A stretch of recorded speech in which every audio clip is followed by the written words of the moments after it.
And now, please put your hands together and give a warm welcome to your host, Bill Galbreath. Well, hello, everybody, and welcome. I'd like to thank everybody for being here, those on campus and those that are visiting us online. We've got a really special panel for you today. It is called Collaborating and Networking with Diverse Teams, and we've got a stellar group of gentlemen to help us with that. Please put your hands together and help me welcome our panelists. We've got Aaron Ford, who is from The Orchard, which is a music, film, and video distribution company.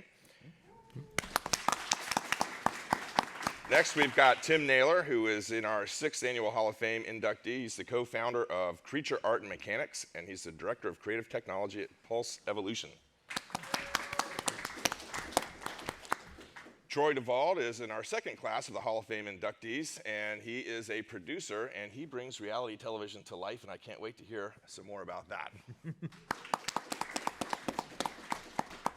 And last but certainly not least, we've got Culley, who is the owner and lead visual effects artist at Skulley FX, and he has worked with a lot of amazing people in media as well. And so let's put our hands together for Culley. Now, this panel is all about how do you work with multiple teams and how do you collaborate and network and still remain a professional. And so I'd like to kick off this discussion and just have our panel members talk about their first professional team experience and how it went. So if we could kick it off with somebody to talk about, boy, you know, when you first got into this professional world and had to deal with other people, how did it go for you? I'll talk since no one else is talking. No, I was about to go. Thinking back. Ladies and gentlemen, Mr. Naylor. I can give you my first professional experience when I got to Industrial Light and Magic, working on Star Wars Episode 2. We do this thing called dailies, where you review everyone's work every single day in a movie theater, and it's a critique of your work and everyone else's work. And I remember I had never done dailies before, and you come in with your team, and there's the supervisor and the coordinator at the very, very front, and it was dead silent. And I realized that you have to learn the dailies culture, and I didn't talk that hour of the day for like 6 months because I was terrified to say, like, I don't know if that looks that good. Shh, don't say anything until you're spoken to. So that was my first team dynamic, is just total silence until you're spoken to. Then when you get out, you kind of, get your notepad out and go, what do you think? How did they do that? And what was the problem there? And how do I fix this? So part of the team dynamic was learning the culture of the team. And when you're the new guy, try to figure out, how does this culture work and try to adapt to it if you can, especially if you're the newbie like I was. My first experience with a show, most reality television is divided into, you've got your field teams and the post teams that sort everything out. So you don't really have a lot of opportunity to interact with the field team. In post, I had a support position on that first show, doing logging and transcription. And the story producers do a tremendous amount of heavy lifting on the show, trying to figure out how to retroactively tell a story with the components that have been delivered by the field team. What I started doing when I was there, trying to stand out within a culture, there's a very fine line that you don't cross, which is have some ideas, share your ideas, move away if you don't feel like they're being well received, but let people know that you're willing to give input and participate in their process. Over perhaps the first month that I was there, I would keep lists of things that I noticed were recurring moments in action that weren't necessarily part of what they went out to shoot, and would just tell the story team in the morning very quickly. I said, I don't want to bother you guys, but I am noticing that you have 6 or 7 beats of this other thing happening that isn't part of the real story, but might give it a little bit of extra oomph. The story team started talking to me a lot more, and eventually by the end of the first season on that show, actually, I had moved from an entry-level position to being a producer on that program. So just in a collaborative environment, it's important to be able to stand out and shine a little bit, but at the same token, you can't wander in beating your chest about how brilliant you think you are. That's for you in the ceiling in your bedroom at night. So. Yeah, for me, I worked at my first job out of school. I worked in field marketing for Sony Music when record labels had branches in different cities, which was like a long time ago. So my boss was in another city, and he managed 10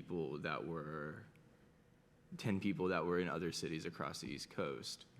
And while that seems like it's not an ideal way to learn about teamwork, it actually was, because there was a structure that was put around everything, that was a backbone that enabled everything else to kind of run more fluidly. So I almost like learned a lot from lack of direct communication in my first job. Excuse me. My first job was it was a team effort of multiple people, but it was basically a team of myself. Through communication and note taking, I was able to accomplish the tasks that were given to me. But my first job, I was working a night shift with very few other people. So it was kind of a hands-off collaboration of a lot of paperwork. You just made sure you read the right notes, you commented on the notes, you did your work, and you handed it back in the morning. So it was a different kind of experience for me in the start, but I was at a big place back in the day called the Post Group, and I was a nighttime inferno op doing dirt fixes. So That's cool. it wasn't quite the collaboration you guys had, but in a different kind of way. Yeah. So along the way, as you're growing into your careers and you start learning about team working and you start applying the concepts of building a professional network, can you give us a sense of how you went about building your professional network, and if you had any special mentors along the way that kind of helped point you in the right direction? Yeah, I would actually say, I mean, my first boss, I managed to kind of corral a team to give people autonomy and empowerment while maintaining structure and order. I think that was a good mentorship experience that I now that I manage people, I take it with me to this day. But I also think that through that, one of the things that I remember, like I was so terrified of going up to someone without like any like basic knowledge, so that they wouldn't talk to me about it. And it's like, this will probably come up later. Like when I work with a lot of like developers, and I'm in marketing, but I work with a lot of developers. And if I don't walk up to them, I learned this through the years, so I don't walk up to them and like give them a 10-second speech about I already possess baseline knowledge, I'm not an idiot, you can tell me about this. You know, it kind of lets the communication go a lot more fluidly, and that works when you're talking to people in finance too. So it helps people feel more comfortable working with you and talking to you if you do a little bit of research first. I had a great mentor. His name was James Culley. When we were trying to do cloth simulation, it was the first time that we had ever done that. So the technology was brand new. So he really took the time with everybody to kind of sit down and go, here's the principles and the foundations, which I learned, instead of just teaching me how to do the actual, like, click this button, then 15 steps later, don't forget to click that. He didn't do that. He really said, if you don't understand how to open up the hood to the car and really know what the engine's doing, you're just gonna fight it.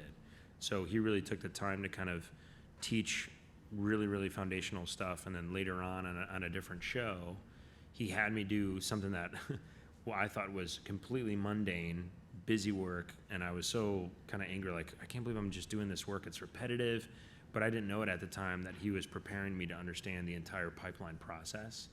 And on a later show, if I didn't have that knowledge of going through that kind of like crappy time of just wax on, wax off kind of, effect, I would have never been able to survive through this other production. And so I didn't know it, but he was kind of very strategically preparing me to exist for the future. So it was a really good understanding of how to mentor. It was a good experience. Yeah, most of my positive experience is very early on. The very first show I did for MTV, the story department there was a guy named Kevin Thomas, Cristo Garcia, and Rick Laporte were the other two guys that were working on the show. They were very big about wanting to pass on an overview of how the process worked. That really helped me along, and I think it's more important in looking for a mentor to, as you say, not have someone that tells you what to push here and what to push here, but to get an overview of how that business works in its entirety, so that you are primed to be able to move up in a way where every new step isn't completely foreign and weird to you. This may sound like a very basic bit of information, But the reason that I was able to move up as quickly as I did at that show was because I'm very open to being mentored. I think there's that fear, I think, when you first get on something, that you're just like, I just don't want to mess this up. I just don't want to mess this up. So you keep quiet and you ask people at your level, like, listen, I think I made a mistake here and I think I did this. I don't think you should ever be afraid to have a conversation with someone who is a step above you somewhere else, and they'll never have an opportunity to get to know you or like you. My shift was from 7 p.m. to 3 o'clock in the morning doing logging and transcription. The executive producers always left by about 5 o'clock in the afternoon. So I would come in at 4 o'clock in the afternoon, let the story producers know what I had, worked out the night before, and then I would mill around the office a little bit, go to dinner and come back. And finally one of the EPs, this is the guy that's running the show, who is now the co-chairman at Endemol, is telling me, he comes up to me and he says, why are you always here at 4 o'clock in the afternoon if you don't start until 7? And I said, I just come in to talk to the story guys. I said, but the big thing is I'm never going to have any FaceTime with you, and you'll never know who I am if I'm not here in the middle of the afternoon. And he was so impressed by that he kept me working for 3 straight years and would rotate me from one position to another just to not let me out of his sight, to not let me go to another company, because he thought he might be able to do something with me. That's huge. Yeah.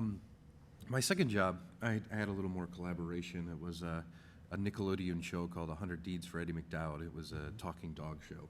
Little simple show, but I was very excited. It was more of a staff gig, which when you first get out there, a staff gig is insanely incredible because it means a regular paycheck. And the people I met there, we formed a pretty quick team, and we're always learning new things and passing them on to each other to make ourselves more efficient. Somebody would find something to make the pipeline a little better, and pass it on, and we just kept doing that until we finally hoed the TV show, and by the end we were really doing things a lot faster.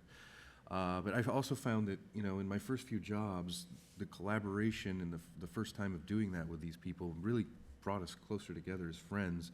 And most of those people from that second job I'm still friends with today, and that was 15 years ago. And it's amazing. We formed our own collaborative network in a way. And for years, we would get each other work after that job. Like, I would get a call, but I would be busy. You would pass that on to your friend. We were almost like our personal collaborative job placement program.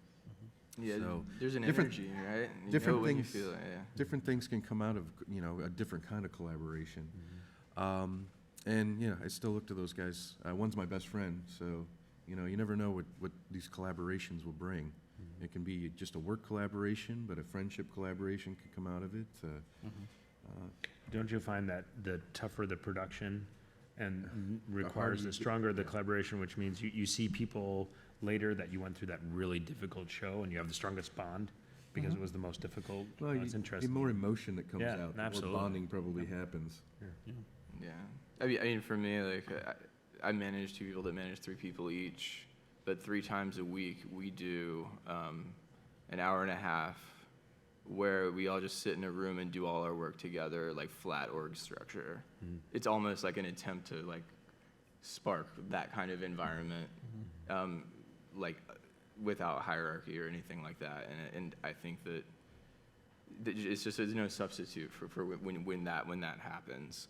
And you can't mastermind it, but you can definitely, if you put enough, if you start out, like if you're working on a project with somebody, if you start out and are really strict about like, this is how we're gonna work, here are the guidelines, that allows you to be so much more flexible and keeps you on track, but it allows some of those like magical moments to end up happening.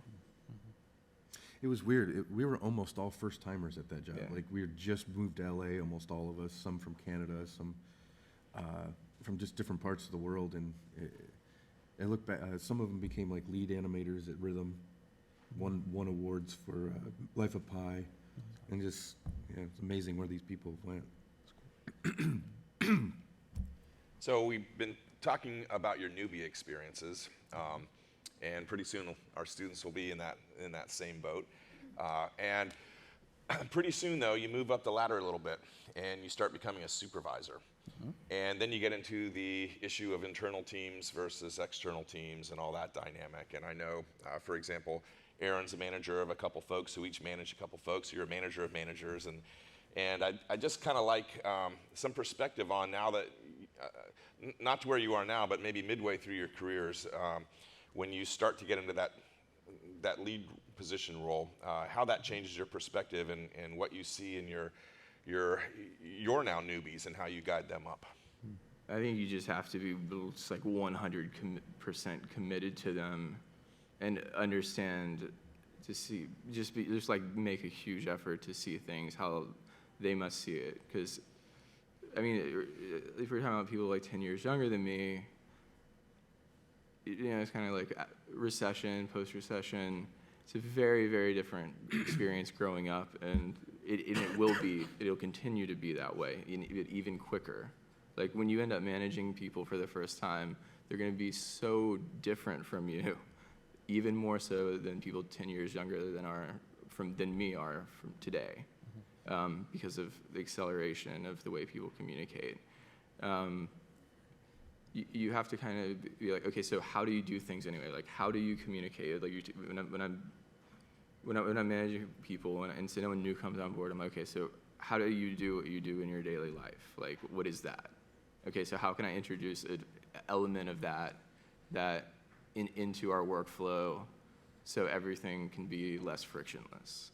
And it's a whole part about almost removing yourself from the equation and being a facilitator and a leader and not a manager. Right. Because the goal is to have a group of people having that experience that he spoke about earlier. Right. Yeah, just because people are in a leadership position doesn't mean that they're really good at it. So when you're really new in an organization or a team, one of the things that I try to do is watch different leadership styles that were around me, and not for the style, but for how people responded to them or reacted to them. Because you kind of figure out what works for a team and a style. So the first time I became a supervisor over a team was on Transformers, the very first one, and we had no idea how to do it. And one of the styles that I had seen before was kind of what you were talking about in terms of there's times where you can really get flat structure and really invite as many ideas to the table as possible, especially when you're confounded with you don't really know how to do it. And I expressed that to my team, and I said, I'm not sure how we can do this, but let's just get blue skying and go, and I will take any idea. I'll be the final decision maker on what path, because I have other responsibilities and accountability that you guys don't. But so I'll be the final, tiebreaker and lead us through that. But I wanted to make sure that all the ideas were coming in, but I knew that that's the way I wanted to establish my leadership style, because I had spent time watching how people reacted to different styles. And I found that style was the most productive, because I would hear people around the water cooler kind of going, I really loved it when they asked me like what my idea, like, or I'm on the show and they never ask me what my idea is, and I could have saved them all kinds of money and all kinds of time, but no one really cares, no one really asks, they just want me to do, my job over and over and over again. And I went, well, I don't want to, if I ever become a supervisor, I don't want that to happen. No. So pay attention when you're the new person, who your leaders are and how they lead, and look at how other people around you are responding, because that should help inform how you can craft yourself as a leader when you get to that spot and when you have that opportunity. Yeah, there's also like a balance of vulnerability. That's why I structure it the way I do it, like the 3 times a week, because like there are some times when I legit need help from my team. I'm like, because someone would send an email to our group alias that is kind of basically unreasonable, and I'll just open a Google Doc and put it on the screen in a conference room and be like, this is the horrible, mean email I'm about to write back. Can you guys help me make this sound nice? The walk-away email? Yeah, it's like, can you guys help me, like, and can you help me make this sound nice? Because, like, I'm trying to protect you and your workload, and I'm going to sound mean doing it. So can you help me make this sound nice? So that does, like, 3 things. That, like, is like, I got your back. Like, I'm human. Also, helps me actually know how to write a nice email in that situation. So it's like. Well, I think, too, when you get into a position where you're starting to supervise people, there are 2 types of supervisors that work with. You have the ones that are real climbers that are going to take credit for everything everybody else does, and I am a master of deflecting credit to my team. your team is going to appreciate you more and do more for you and actually try and not try to figure out ways to undercut you if you are trying to pull them up with you. If you've ever read a book that's been out for a zillion years by Bud Schulberg called What Makes Sammy Run, it's a story of a guy that's in showbiz that he's going to get ahead at any cost, and he's just throwing people under the bus left and right. And while there is a rise and rise, nobody likes the guy. And in my job and in what I do, I'm looking for a new job most of the time every 13 to 20 weeks because that's the span of time that I work on a project. There are some times where I've spent 2 and 3 years at a company rolling from one project into the next, and the reason why I roll from one project into the next is because I'm fairly likable and I want people on the teams to feel like they've made contributions. There are certain people that when they excel, I will go into the office upstairs and tell the executive in charge that I think that this person might be ready to move up to another show. Even if that means there's another show in the building that I would lose them to, I'm looking out for the opportunities for my team. I would encourage you in your collaborative process to always be thinking about how you can help to make the people who work with and for you better. Whenever I work with a team of editors, editors are a particular breed of folk that their creativity and feeling like their stamp on something is very important to them. So rather than have a lot of disparate scenes that are cut in different ways that have to all be smoothed over by a finishing editor, I'll usually go to the editor first and I'll say, well, tell me how you like to work. Like, how, do you want your string outs loose? Do you want them tight? What do you want your material to look like? They tell me, and I try to accommodate them and make them, feel like that their input is valid, not necessarily in a way where they're going to have a super effects heavy cut where somebody else is just telling a story and then they don't match when you put them in the same show. But they still feel like they're heard and they're part of the process. I would also tell you that when you start managing, look at whoever in your office has the smallest paycheck. It's typically the logger transcribers, the PAs, anything like that. At the end of every show, I do a lunch for either the PAs or the story assist or whoever's the lowest on the totem pole, just to make sure they know that they're appreciated. Because believe it or not, those people 2 and 3 years from now are going to be in positions where they may be at your level or above. And the way you bring them up, it's sort of like a family thing. Like it matters how you raise your kids because you'll have to deal with them for the rest of your life. They are in the bloodstream of the industry, and you will see them swish past you, time and again. Every producer that's ever intentionally taken credit away from me in a play to sort of make themselves seem more powerful, or a person who takes a mistake and shifts that blame to me to handle that for them, those people, there is a karmic slapback that happens. You don't have to worry about it. Eventually it'll get around to the point where you'll be at a restaurant talking to somebody and they'll say, hey, I just did a show with blah, blah, blah. I worked with him several years ago. There'll be a protracted silence, then you'll both start laughing and then telling stories about what a miserable person this person is. It's a self-correcting universe. You get back what you put out. So when you get into a supervisory position, again, just be kicking doors open for people wherever you can. Give them a few things to do that are a little bit beyond their pay grade, like let somebody who's a story assistant cut a scene for you if it's just a scene that gets you from A to B and isn't super complicated, and they could see their work in a show and sort of get their chance to prove themselves doing story. Just clear the path for other folks and you'll be fine. Those are the best kinds of managers and supervisors, and I would encourage all of you to consider that. People will respect you because of who you are and what you do, not because you're out there saying, I should be respected. Yeah, I'd actually add to what you said about asking people how they like to work. There's a whole lot of great articles in Harvard Business Review and about introverts in the workplace. People, if you go up to them and say people that are amazing at their jobs, but if you go up to them and say, how do you like to work, they'll say oh, however you want, and they're just not going to volunteer that. So I feel like there's a new world of having to sense that, and that doesn't mean they're not motivated.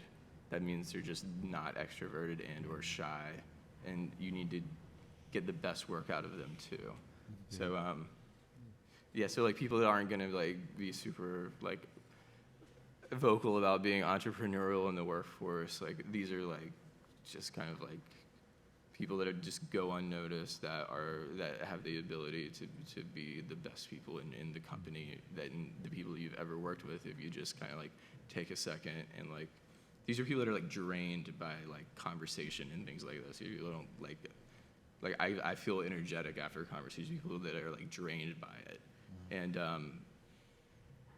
that's just like a whole subsect of people that are just like really, really good at work.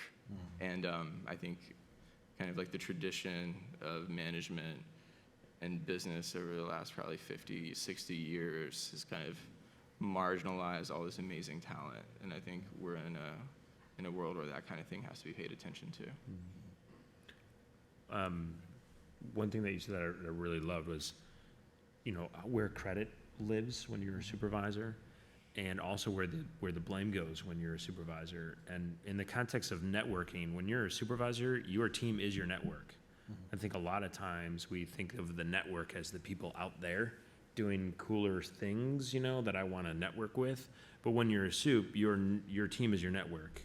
And when you take the blame and you pass the credit downward into them, what happens is sooner or later, as you're saying, things just come around. Sooner or later, at some other company, on some other show, they're the soup, and you need a job. And if you put the blame on them or you took the credit, they're not going to hire you, and you might really need that job. Your team is your network, and you're supposed to protect them. You're supposed to care for them. And if it wasn't your decision, you still say, in front of the client or in front of your boss, you still say, that was me. And you will get loyalty to no end when you protect your team like that, because they just see it, then they turn and they talk about it at lunch, and you don't know that that's happening, but you think it might be so destructive for yourself, but guaranteed it'll come back and help you someday. Now, this is an area I definitely need to be better at. Being a small company, we all become really family, and everything just kind of runs itself to a certain degree. And we have to get in the practice of keeping up meetings and just getting together and speaking, because when the machine just is oiled and running, it just goes. And sometimes it doesn't go right. The oil runs out, and you got to get into a set structure. And I'm the worst at making that happen, but I see the advantages when we do it. And when we have a morning meeting before a job, or we have a Monday morning meeting, or anytime a job starts, we get with it and we say, you do this, you do that. Sometimes we do so fast, music videos and stuff, they come in and out in a day. We don't even have that meeting, and we figure out after we did it that if we would have had that meeting, we would have been done at 5 instead of midnight. So sometimes when you think things are going faster because you're just a well-oiled machine, and you don't do the management structure, you still end up backwards where you should have been if you actually stuck with something that you should do. It's interesting. You can backdoor that, especially if it's an end-of-day meeting. You can say, okay, what was the worst part of your day? Everyone says it was the worst part of your day. It was like, what was the best part of your day? Like that, where you can do that about yesterday. Like that just starts. You don't even have to say anything after that, because everyone just. Well, no, I definitely need to keep that up and maybe read a book about it more. Well, I'll tell you one thing too. Just to be aware of, when you get into a supervisory position, there are certain poisons on a team. My advice is always to praise publicly and condemn privately. Once you get into a culture where people are talking about someone else is screwing up a lot, and that's happening and sort of circulating through, and suddenly somebody that works in the office next door to yours knows who's the weak spot on your team, pin those people down that are spreading the bad energy around, and just say, look, if you have an issue, I would hope that you would feel like you could come to me with it, rather than just sort of puking that all over everyone else who's just trying to get through this job and have fun and enjoy themselves. And I am not exempt from this. I've made those mistakes. There was a show. I very rarely get into what I refer to as a bad marriage. I've done 27 shows, and there's only 2 of them that I've ever left the show prior to completion, either by being fired or by my own choice. I was intentionally under-resourced by an executive producer that I believe had just an issue with thinking that I was there to take his show away from him, which I was not. And it was just this thing where I would get increasingly frustrated, and finally I just started to bleed out. I was just like, I don't understand why it's taking 5 days for him to watch a cut that has to go to network on the 5th day. Like, what is he doing? Why is he not watching this? Why can I get, why is the post team not providing the things that I've asked for? Why are things running this way? It's not always under your control as a supervisor, but what you can control is the way that you choose to interact with everyone in a time of crisis. If you start blaming that executive producer, or if you start blaming the head of post because everything's coming to you 3 days later than it's supposed to because they don't have the resources to do what they need to do to give you your show, that's not on you. That's not on you. But poor behavior or getting really upset about it in front of your other employees to the point where the whole situation becomes toxic is something you can control. Right, you had legit questions, but finding the answer to those questions is more important than venting, Yes. and sometimes it's really hard to overcome. It's hard not to vent. Well, artists are, at least in some of our cases, artists are very, a lot of artists are very sensitive. So when you bring their shot and their work to you, and you look at that, and you're just like, oh God, I got issues. Find something positive first. If you find something positive and go at them with that positiveness, at least you're going to start the conversation with, hey, I did something right. And then you can lead into the stuff that that needs to be fixed. So, it catches them off guard, and then you can appeal to their want to make things better. Yeah, a lot of it is psychology, but you have to remember that you're in control of the environment.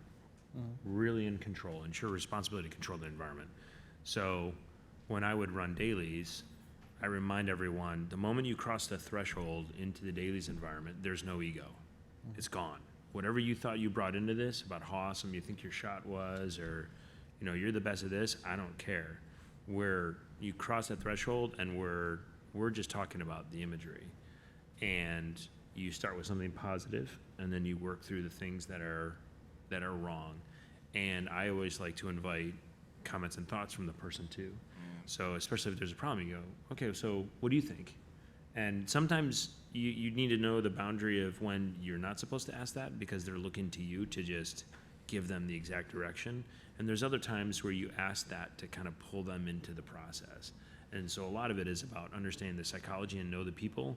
So being a supervisor is a really tough job because you've got all kinds of other departments that you're not sure why they haven't delivered what you need. Your job is to figure out what's going on there. You've got the psychology of your team trying to get them, try to understand who they are so that you can communicate the best with them. So you've got pressure coming externally, pressure from upward down, and you've got pressure from downward in that you need to understand how to get your team either motivated or get them through the threshold or through the difficult time. So it's a lot of it is psychology and expectation. And I found too as a supervisor, the people underneath you, when you're trying to communicate a vision or a task, it really boils down to expectation. And that becomes really critical in terms of their evaluation of you as a supervisor and your communication pattern with them.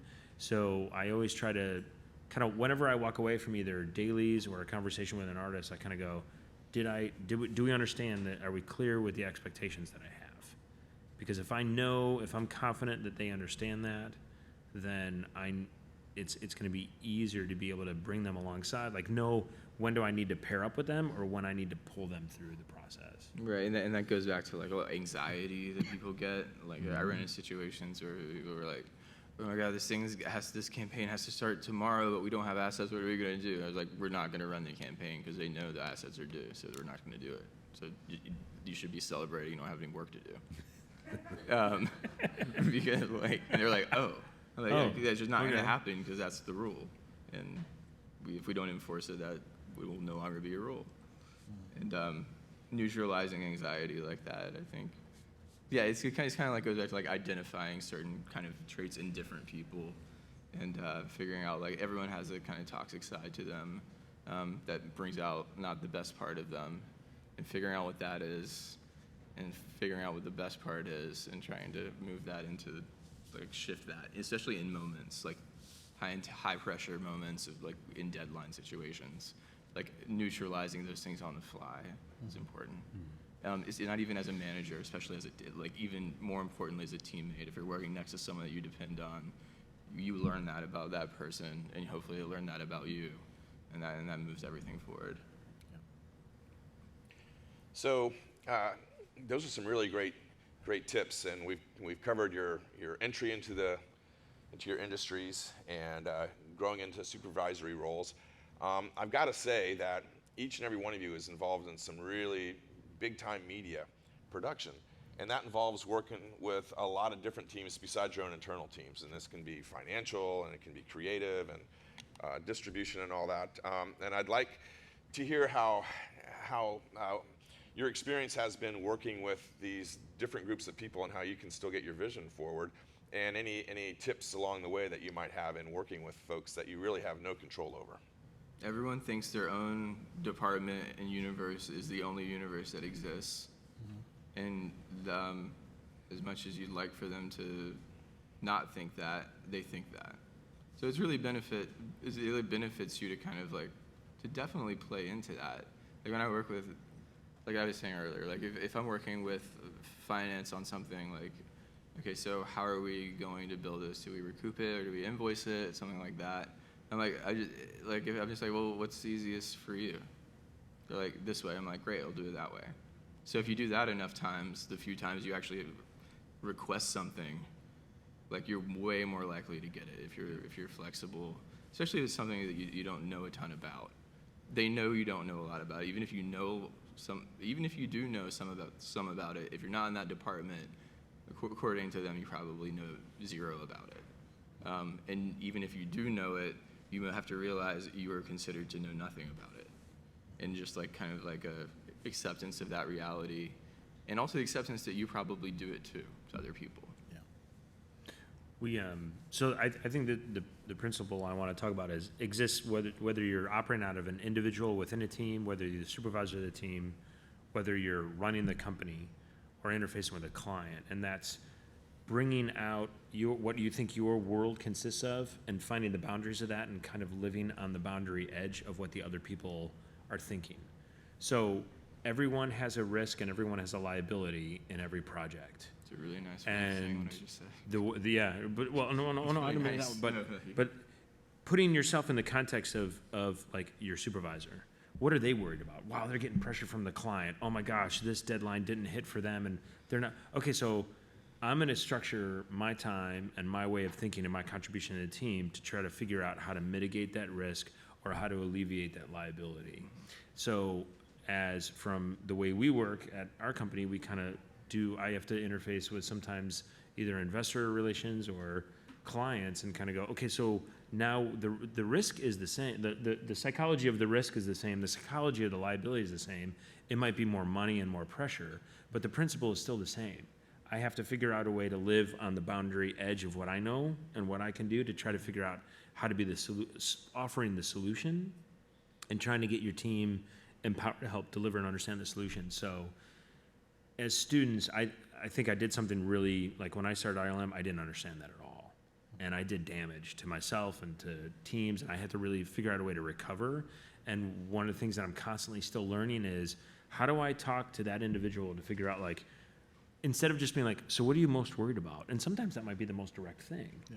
But you try to figure out the people above you, and a lot of times that's the client, and it's external. But you try to figure out, like, hey, if this doesn't work, what's at risk for them? And then you go back inward and you go, okay, we need to do this because here's the reasons why.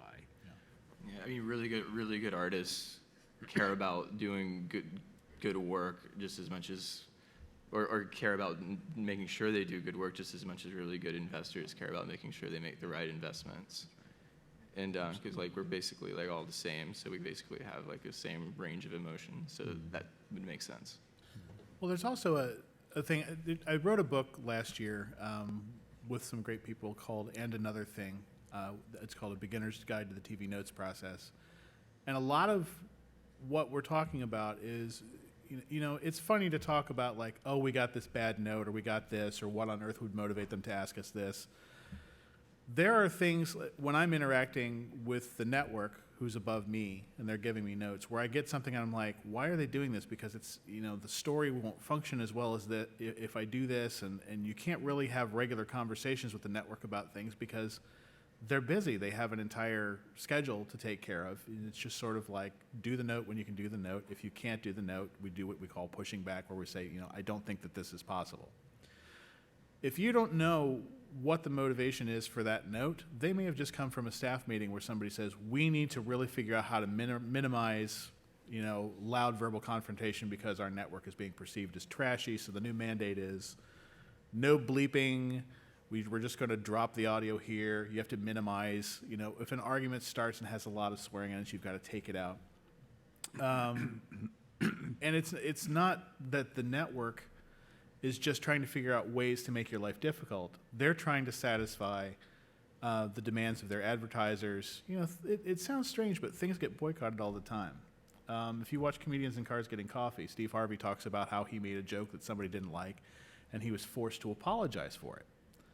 And Jerry Seinfeld says, why would you apologize for something that's not terrible? Why would you change something because of, and compromise yourself? He says, because I have a talk show.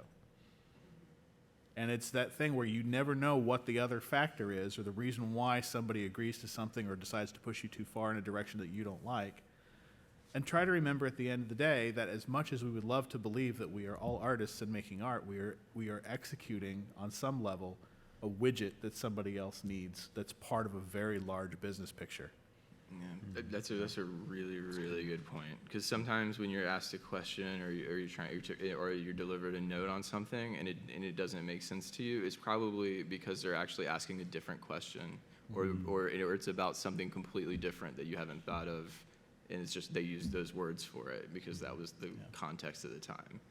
But it's hard to teach that. Like that just comes with experience, like over time. And actually, that's actually good advice. Like time to like every time you have an opportunity to like see the context behind a question that didn't make sense, just like store that in the back of your mind because it'll come in handy later, like based on what he was saying. Anything Ben? Yeah, that's a really good point. And for all the students out there, it's also important when you have an assignment or you have a question in class to also ask that question as quickly as possible. We're fast-paced here at Full Sail as well, and we want you all to understand the context of our assignments going forward because it's all meant to help you in your professional career. I was in a green room session yesterday, and a student asked, "Can I ask you this? We seem to be doing this busy work thing where we're doing this," and I kind of went, "Well, that's a turnover in my industry." And they're like, "Wait, what do you mean?" I said, "Well, in my industry, this is how this goes. When you go into the production office, you get your shot, you get your assignment, and then it's your responsibility to just figure it out. They're not going to spoon feed you and like, put your hand on the mouse. Okay, now I'll put my hand on the mouse, and then we'll find the menu together. It doesn't that doesn't exist." So, and what I said, it seemed like you just were lacking the context of why you're doing it. Therefore, it seems like busy work. So, like when I was being mentored, I'm like, why am I doing this repetitive thing? But I didn't know I was understanding the inner guts of how the pipeline worked. Right. So at that point, I lost the context. So asking for the context could turn busy work into something like so foundationally important that it could set you up for the rest of your career. Like that's Exactly. Anytime I ever felt like I was doing busy work, I later realized I wasn't qualified to know if it was busy work or not at the time. That's perfect. Well, the point We're on about a context need-to-know is busy-work basis.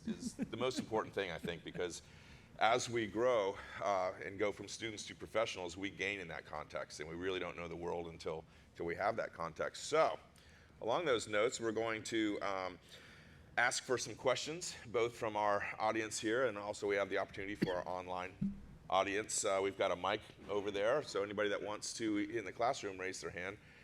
We can get questions going. And the questions are context-based.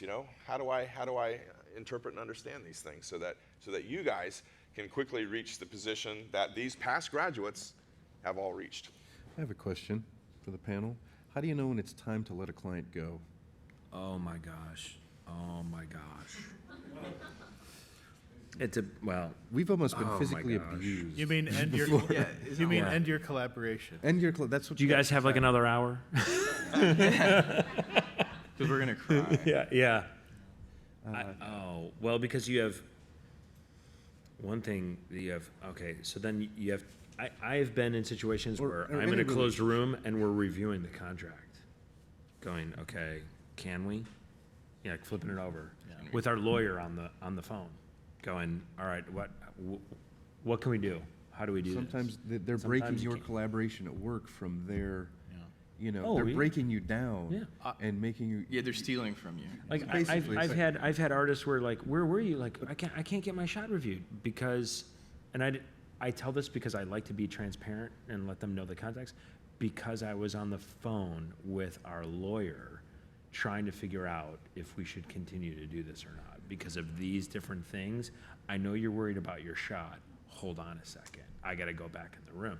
It's sometimes you don't know the greater, like, what's happening because it's like, well, wait, that wasn't in the now you're asking us to do that? That's going to cost me 10 grand. Wait a second. I'm like We Slim got to Pick- figure that out. I'm like Slim Pickens in Dr. Strangelove. I'm going to ride that bomb to earth every time. I don't You're don't like, quit. oh, you I want to don't fail? leave. Like, let me help you. It's like, yeah, but you'll eventually figure out that you killed it, right? Yeah. Right. Okay. Yep. All right. I can stay here another 12 And sometimes hours. that's what you have to do is you get through it, you finish it, and you lick your wounds afterwards. Yeah. Yeah, I rely on my team a lot for that. I'm like, we can't do this service for this client anymore. Like, there's always like they don't do the process. It's last minute. Client manager on the project is not protecting us. So, because for me, like the emotional and mental health of my team ends up on my P&L on the balance sheet somehow. So then like eventually one of them's like, well, if we just like put this one step earlier in the process, then we never have to worry about it again. I'm like, oh yeah, you're right. You just like, talked me off a ledge. So it's like, yeah, I'm very quick to like want to be like, nope, they're gone. But And that's like that's that- what we're that's talking not about actually expectations before too. Like getting that set up in a contract is really a big deal, and it's difficult to do because it's a creative process. So it's yeah. you're a creative process, and it's really difficult to quantify in legal language. Hi, thank you guys so much for coming. I'm Liv Mortensen from Entertainment Business Bachelor's. My question is, when you're on a team that you haven't chosen yourself and you can't let anyone go or do anything about that, how would you go about motivating people who don't want to be there or don't really want to work or aren't motivated? Sandwiches. Food, alcohol. I'm sorry. That is my answer. It's very difficult to motivate anybody that doesn't want to be there. And periodically you will get sad sacks for people who are just jaded that have done something for just 3 years too long in the same position, and they just don't care if they're there. And all you can really figure out how to do if you're not allowed to let them go is how do I pick up that slack? You know, there are shows where I'm very big on making sure that no matter what's going on, I try to get everybody out the door at 7 o'clock, even if it means I stay until midnight. That's not necessarily great management because I sometimes can burn myself out. But sometimes that's what a team needs, is to go home and see the dog, and that cures a lot of the problems. Little things like making sure that people get an off-campus lunch whenever it's possible, and if it's not, that you remember to feed them. I can't tell you how many executives I work with who will order lunch for themselves, and you're sitting in a screening and just somebody comes in and hands them a salad, and you're like, shit, I've been here since 7 o'clock this morning, and this guy's going to eat in front of me and not take care of the rest of the team. Yeah. You know, what does that say when the emperor gets his Caesar salad and the rest of us are I want to work for you more. Sorry. Like, no. I might have if this panel runs long, I might have a Belvita in my pocket, so let me know. Feed your people. Feed your people. I think there's two situations. Like one where it's like completely hopeless. Like there's no way as far as you work. And I think that warrants like, okay, so you're just not going to do anything, right? Cool. I can count on you to not do anything. Like that. Like that's What's our expectation? that's like in the hopeless situation. Another one is the other situation is like, just be like, what's your deal? I mean, no, honestly, that works. Like, because they know like deep down, and if I find a question that kind of like works really well is like a kind of a cliche question, but it's just like, what's your story? Because they're gonna answer one of like 20 questions, whatever they think that means, but they're probably gonna answer the question you want. which is like their obvious like unhappiness with their situation. But what's your story is like a really good way to. And sometimes I would have sometimes two the- ideas to do this. Number one, they're in a team.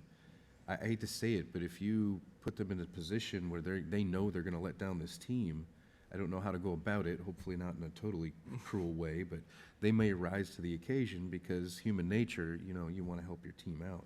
Yeah. The other way is if you're in the position, see if a little money, extra money is going to help out. Like, what is going to motivate this guy? Hey, you know, I know you can do the work, you know, some kind of reward. I don't know. You know, the carrot and the stick. I find it's mostly it's more a matter of recognition than it is about the money. Yeah. I mean, I have, you know, there are editors that have just, you know, they've been doing something for 20 or 25 years. They're part of a big team. I'm very big on leaving people alone to do their work. I don't hawk people. And there are some people where they didn't articulate how they prefer to work. They feel like you're working against their interests because you have a workflow that seems foreign or unusual to them. And it is that thing about saying, you know, what's your deal? Because when people will tell you what your deal is, it's often a much easier fix than you might think that it is. It's just that silence, just things fester in silence. Yeah, it's just Sometimes their deal yeah. is they want to eat. Yeah, A little like more low money blood could be their sugar. deal. Yeah. Sometimes just them expressing the story gets them engaged again at times. Yeah. Let me know That's where a that good money question bucket to is. ask. Like Yeah. family's pregnant again. I don't know Yeah. how we're gonna do it. Like little things like this. So you never know. People have Never entire know. lives. Sure. Never know.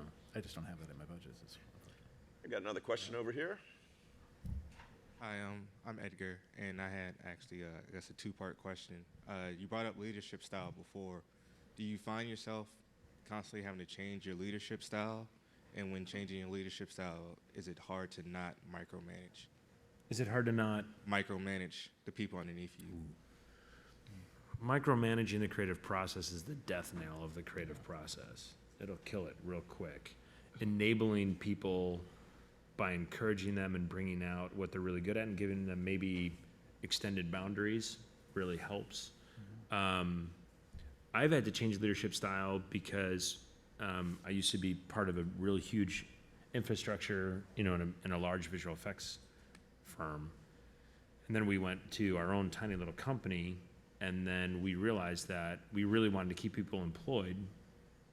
So the typical VFX model is you're hired, you do one thing, you're fired.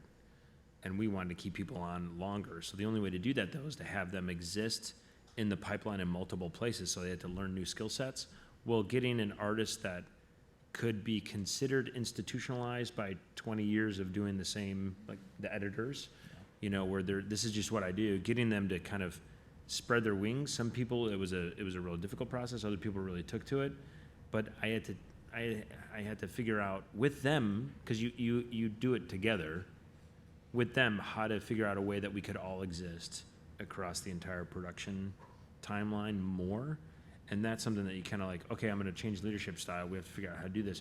You tell people that, and you try to bring them on a journey of like, how are we going to do this together? And people come up with the most amazing team dynamic collaboration ideas because all of a sudden they're part of a new process, and because you're offering it to them. So that's how, in my opinion, that's how you change leadership style. You kind of like, I think we need to do this change, and they're like, cool, change. I think you can change your leadership style to a point, because I know how to do what I do, and I can do it a lot of different ways. But if I change my baseline commitment to what I was hired to do by being overly accommodating to people who need to have things done their way, I'm afraid that changing my style too much will compromise me. It's very hard for me to bring the hammer down on people. I often have, if I'm at a company and someone's not performing, rather than try to figure out how to adapt to them after a period of time where it doesn't work, I might go upstairs and say, do you have any more shows coming together? Because I think we just have a little bit of a bad marriage going on with this person on my team. I think they're very capable, but I don't think that my management style and how they work are compatible. And very often, if you're at a house that has lots of projects, they might say, you know what, we're gearing up for another show in 2 weeks. We'll bring him or her over to this show because they've worked with this other producer before. They'll feel more comfortable. You know, but it also kind of lets the folks upstairs know that you've reached a point where you have to go upstairs and have that conversation about that person, which to me is leadership as well. Acknowledging when there's something that It's cannot not be destroying- repaired. It's not destructive, which Yeah. is cool. I love that. It's not destructive. You know, there are several times where I have people that I've worked with that just they can't be dealt with. So you bring them onto another show, and all of a sudden they're with the people they worked on 3 shows ago. They have the shorthand down. They laugh. They drink after work. They have a great time. You know, it makes everybody happier. I think leadership style is kind of like a sometimes unhelpful vocabulary word. It's good to kind of have like some guiding principles and foundations, especially I'm speaking for myself and what I do. It's good to have foundations, but sometimes you're gonna have control over who you work with, and sometimes you're not. Some of those foundation, like your leadership, the foundation should allow for variation of employees and people that you're working with. Like the idea of like compromising, like that binary thing, that doesn't work. Like I think people know when something's toxic and when it's not. Like I just think it's simpler than like a loaded word like leadership style. But you can work back from that to like what we actually do, which is what we just did. In 15 years and 20-something shows, I think I've flat out fired 3 people total in that entire period of time. Ooh, firing people, that's a good subject. Yeah, that's in a collaborative environment. It's really tough because it's like that is the absolute last resort. I don't think I fired anybody. I let my producer do it. It's And it's still hard. Congratulations. I'm just going to hire some guy named Terry to come take It's them hard out. when you've been an artist and you've been there to be a manager, because you're always emotionally invested in these people, even and to see them failing hurts you is well, not maybe as much as it hurts them, but you feel maybe you failed them as well. Yeah, like when you fire people, you kind of have to like shut off Yeah. the thing that makes you good at your work. You have to be like, well, here are the things I asked you to do. You did this other thing, which was against policy. You have to like become not yourself, Well, which is like firing people really sucks. in my line, it's because they just don't have the eye. Like it's almost telling them they don't know how to do the job they really want to do. Yeah. And that's really hard. So I've worked the hardest just to try to develop their eye. And there's been very few people that could not come out on the other side a little better. But once in a while, just one person, like, you're in the wrong place. I don't know how you got here. I really tried. And you can't tell them that because you're going to crush them. So somehow you got to go about it another way. But they probably really need to hear that so they can either change professions or figure out something they're doing wrong. But for you to tell them and break their heart like that, that takes a special kind of manager. I think it makes it easier when they're being toxic to the other people on the team. I think that's those are the times when it's easy. It's like you are negatively affecting like 5 people around you. You're a dick. Yeah. Yeah. Sorry. If it's not affecting anybody else, it's harder. Yeah, that's tough. Yeah, I can see that. Hi, my name is Isaiah. Thank you for this panel, by the way.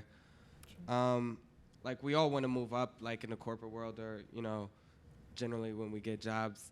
So when you're lead on your team or project, how do you maintain collaboration and focus when people might want your position?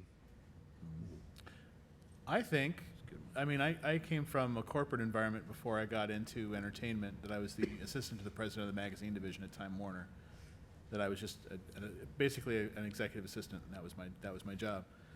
When I was there, one of the big things that I learned from the guy that was my boss is he says, you never lose any ground by replicating yourself.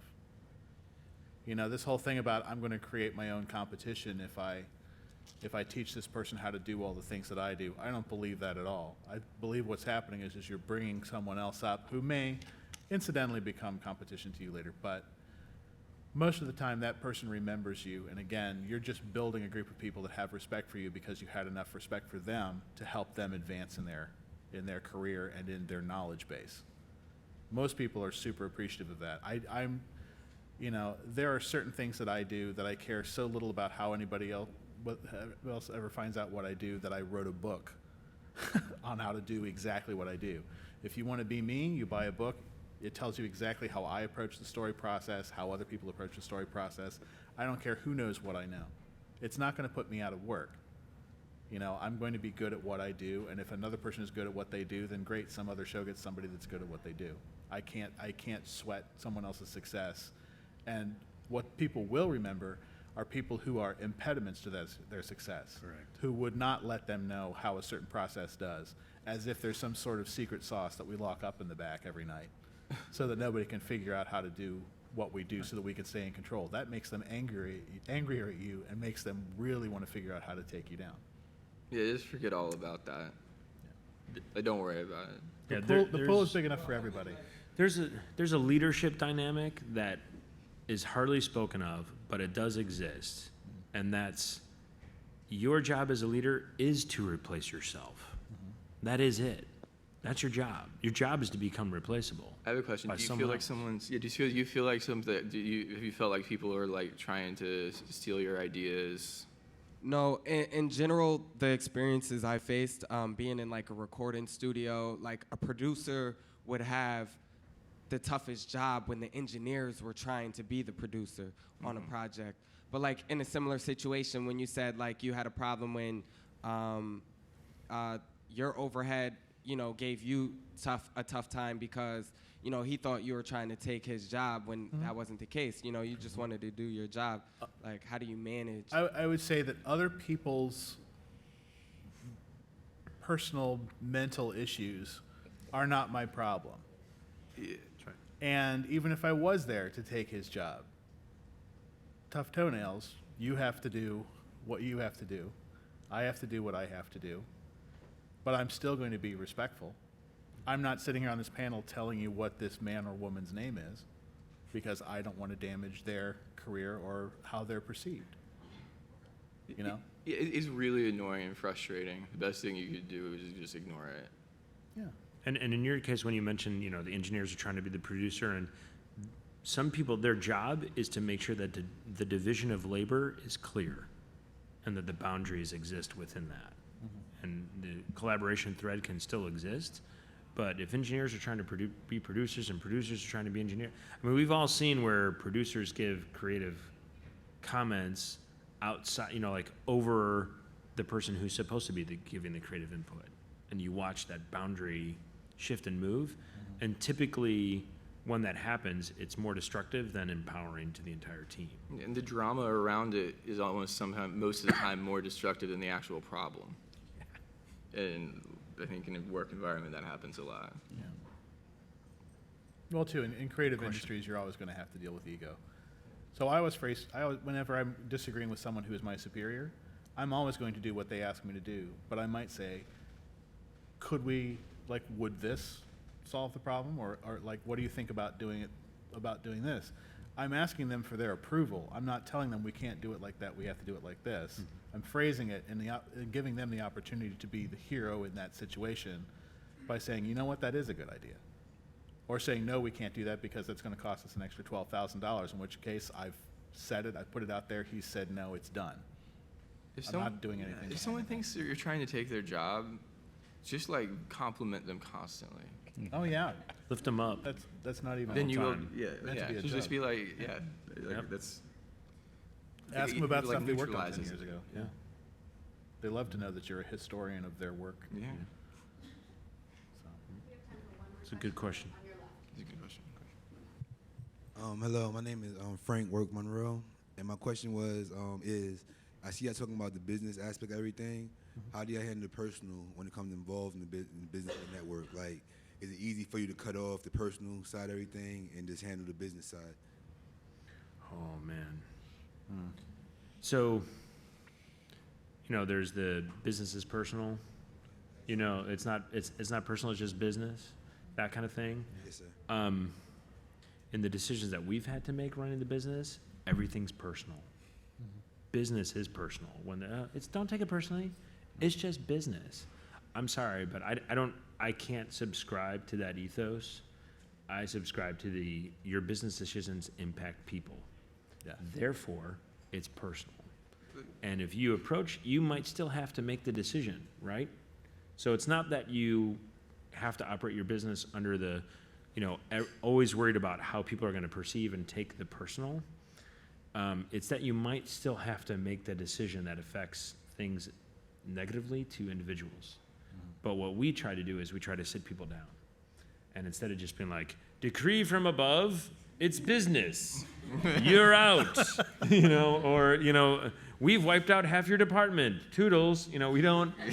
There's an element of how you run your business where you can try to still deliver the difficult business decision, but make it personal in a healthy way to kind of explain, this is what's happening. This is what's going on. It sucks, but we have to do this. Really, really, really sorry. I know it's going to affect you. I mean, think about how ludicrous that sounds. Don't take it personally. It's like, I'm sorry, when did I stop being a person? Exactly. Like, what does that even mean? I find with the creatives that I have to work with that everything is personal. I'm personally trying to make their project the best that I can. I'm personally giving a lot of stuff to them a lot of the times for free because I personally like them and their creativeness and their projects. And when it comes back to me and they take their job somewhere else and I just did a favor for them, that's really personal. It's personal. Like, sometimes you gotta call them out on it. Look, dude, I know this is an industry, you may want these people to work on it, but we've been working together for 10 years. When you ask for a favor, I give it to you, and then I see you're kind of moonlighting with somebody else. What's going on there? Yeah. I bust my butt for you. Applies to a lot of and that's really hurts me personally. And this has just happened to me recently. So it is personal. And I think the way that can become instructional is once you accept that it is personal, you can work in that framework instead of telling someone it's not personal, it's business. You work in the framework of it is personal, and that's more difficult. That's more difficult, but it's better. Like most difficult things. Another weird angle on this, being a business person and being on social media a lot of my clients are there. Yeah. So it becomes even more personal to a certain degree because I know their families now, which is very weird. Mm-hmm. But it's also like, hey, I saw, when they come in, I saw your kid doing this or that, and it even becomes more personal. I don't know where I'm going with this, but social media and business. No, I know what you mean. Social media and business is a huge thing. I saw you did this last night. I'm like, how do you know that? I'm like, because I broadcasted it. Yeah. For the world. Yeah. I mean, I just recently did a thing with a band. I directed a music video, and we became friends at the Hoff, and I met him up for this, and I'm like, we've met each other once, but I'm talking to them like we're old friends. Yeah, the kids, they went to hockey, and it's just a weird aspect now with, I don't know what this has to do with management, but I somewhere it does. No, it does. Well, I worked with a producer recently who refuses to use Facebook at all, specifically because he doesn't want anybody to be able to get a read on him. I don't want people to know what's emotionally important to me. I don't want people to know this and that. And it's funny because it's, I like Facebook a lot. I used to Facebook a lot more than I do, but this producer is saying yeah, dude, if you want to know how to get ahead at this company, which coincidentally happened to be a place where one of the two places I had trouble in my career. So yeah, you got to be a little bit more mysterious and kind of keep stuff to yourself and don't put things out there. Well, don't put people on blast who disappoint you, but don't be afraid to be like, dude, I just went to the train store and finally got that Model HO caboose I wanted. That's not going to... I find that it maybe makes them more emotionally invested in you if you're socially active. If I appear to be a person, that is exactly how I feel about that. So you will see me on Facebook and Twitter. And I think creative people who are doing the business aspect and trying to figure that out, it's more difficult to come home and shut off both. Yes. Because we have a different investment sometimes in the creative process, but then there's the whole business structure that surrounds it. So when you come home, when I'm driving home, I have to figure out a way to go into family mode and shut down both, and that's really difficult to do because both are really personal and both are really serious. I feel like I have to do exercise out two demons in a way at sometimes to kind of get into a peaceful place. So and one point on social media, on Monday mornings, I find myself oh God, what did I post? What are the people at work? I scrub that stuff. Mm-hmm. Most of the time I don't have to, but I double check. Yeah, there's also political things. You're like, I wanted to post this, but this could affect some relationship here, political, religious. For me, I'm not ever going to be afraid to be a person. Yeah. You know, but I mean, I'm not going to Just let don't it. take it personally. I'm not. I'm not a giant business robot. You know, I care about things, and I go home at the end of the day, and I found myself in a meeting just a few months ago where I got extremely frustrated with something, and I said, I just want you to know that when you go home to your wife and your kids and your car collection and all of the other things that you have, I go home and I am by myself because this is what I have, and this is where I have invested my worth. I'm really super wrapped up in being me. And what me is, you're not here because I make a great lasagna. You guys are here, and I'm on this panel because I went to this school, and I learned how to put everything I had into being this one person. I'm still trying to figure out this mythical work-life balance that everyone else has mastered. But when you come and attack me over my work, which is as good as it can possibly be coming from me, then it is personal. There is no separation between personal and business with me.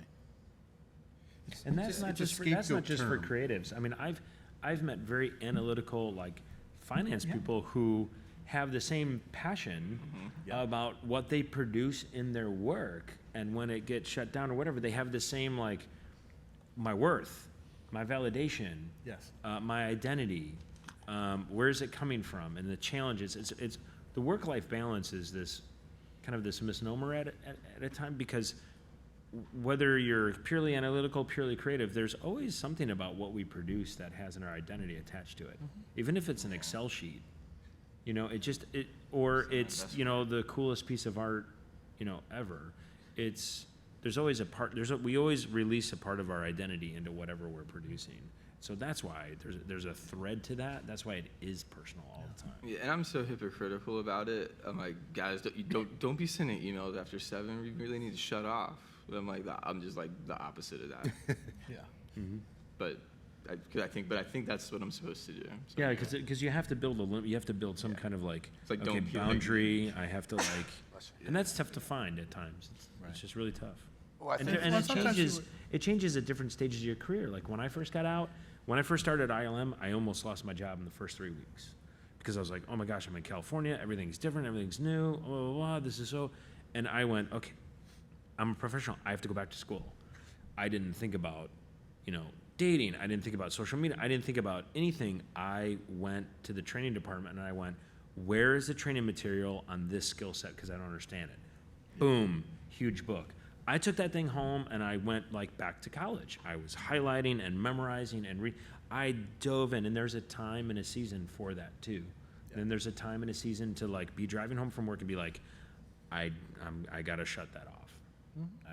I gotta shut it off. I gotta go figure out, you know, I gotta do family time now. That kind of thing. Which is harder and harder these days with the phone. The phone. Yeah. Right, I think because as creative professionals, and I know a lot of you students that are getting more and more in your studies, as you go through your day, you're always thinking, and you wake up at 2 in the morning and you're thinking about it, and as professionals, pretty soon you never stop thinking about your craft and what you're trying to do. But unfortunately, we have to stop thinking about this particular panel right now because we've come to the end of our session, and I want to thank everybody for coming today. We want to especially thank our guests. We've got Aaron, we've got Tim, Troy, and Culley, and we want to thank them for their valuable and important information.